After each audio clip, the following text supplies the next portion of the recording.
why is perimenopause different now? It used to be just the 5 years before and the 5 years after. Why is it starting 15 years before menopause? There's a few reasons. Number one, poor gut health. If we have an unhealthy gut, we cannot eliminate estrogen, and that's what leads to the estrogen dominance of the early phase perimenopause. Number two reason, high cortisol. Prolonged high cortisol leads to insulin resistance, which leads to inflammation, which rusts our locks faster than anything else so that our hormones don't work right. And high cortisol leads to cortisol steal, which means instead of making the other hormones that your body needs, it shunts all its energy down the cortisol pathway because it is a survival hormone. Your body is built to survive. And if it doesn't have everything it needs to thrive, it will survive at the expense of thriving. So we have to look at everything. Number three is these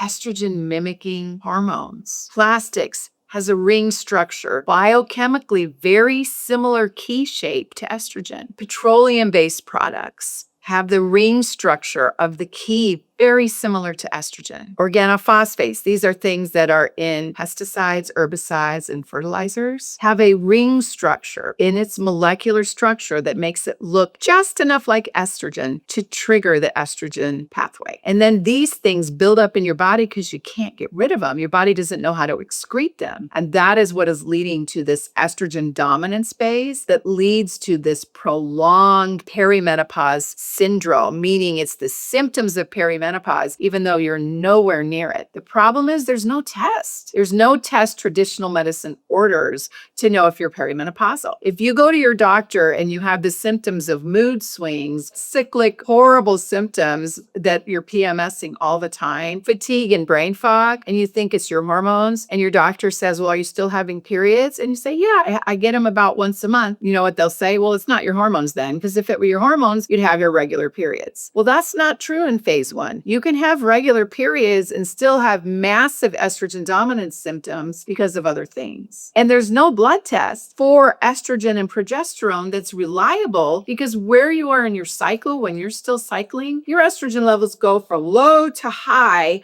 on a regular basis. And you can't test that because from one day to the next, they fluctuate. And if you have these environmental toxic exposures, they fluctuate even more. We don't know if these plastic-like estrogen substances that we've absorbed, we don't know if those show up even in the blood tests that look for estrogen. So you could have a blood level that says, yeah, no, your estrogen levels are great. They're right in the middle of the zone. It's not estrogen dominance. Maybe it's a mycotoxin that's mimicking estrogen. Maybe it's the plastics or the petroleum or other chemical toxins that are mimicking estrogen that are not showing up in the blood tests for estradiol. Not only that, but if you're only checking estrogen and looking for estrogen dominance as high estrogen, and you're not knowing what's going on with progesterone, then you miss that too. That happened to me in my gynecology. It was so embarrassing now that I know what I know now, but I had a woman who had the symptoms of estrogen dominance. And so I was very well-meaning, but I didn't have enough tools in my toolbox. You know what? I'm going to put you on cyclic progesterone and that's going to fix everything. And so I did. 2 months later, thank God she came back to see me instead of just blowing off and saying, boy, she doesn't know what she's doing. She felt so much worse. Given what tools that I had in my toolbox at the time, I didn't know what to do. But within a year after I had started my functional medicine training and I learned about additional testing, I did other tests on her and I realized she had estrogen dominance, not because she had not enough progesterone. She had estrogen dominance because she wasn't eliminating her estrogen. What we did is we did a month-long test where every 3 to 4 days we would monitor her hormone levels. And what we saw was that her estrogen levels went up and they didn't get too high. They just stayed high because she couldn't eliminate them. And then the progesterone levels went up and down like they're supposed to because the estrogen levels never went down because she couldn't eliminate it. She had this big gap between estrogen and progesterone